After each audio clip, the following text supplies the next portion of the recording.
మరొక స్కీము రైతులకి 60 ఏండ్లు దాటిన తర్వాత పెన్షన్ వచ్చేలాగా చేయాలనే ఆలోచన. ఉద్యోగం చేసుకునే వాళ్ళకి, సర్కారు కొలువులో ఉన్న వాళ్ళకి కావచ్చు, ప్రైవేట్ కొలువులో ఉన్న వాళ్ళకి కూడా వాళ్ళ జీతంలో నుంచి కొంత ఎప్పటికప్పుడు కట్ చేసి ఉద్యోగం ఎక్కడైతే ఉద్యోగం చేస్తున్నారో ప్రభుత్వం అయితే ప్రభుత్వం కానీ, ప్రభుత్వ రంగ సంస్థలు కానీ, ప్రైవేట్ సంస్థలు కూడా కొంత బ్యాంక్ అకౌంట్‌లో తమ ఉద్యోగస్తుల పేరు మీద ఇస్తాయి. రిటైర్మెంట్ అయిన తర్వాత నెలకింత వాళ్ళకి కొంత ఆదాయం వస్తుంది ఏదో ఒక పేరుతోటి. అది పెన్షనో ఇంకో రూపకంగా. మరి రైతు తన కష్టపడ్డంత కాలమే డబ్బులొచ్చేటివి.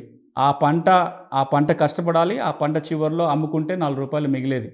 ఎప్పుడు ఆయన సాగు చేయకపోతే ఇంక ఆయనకు ఆదాయమే ఉండదు.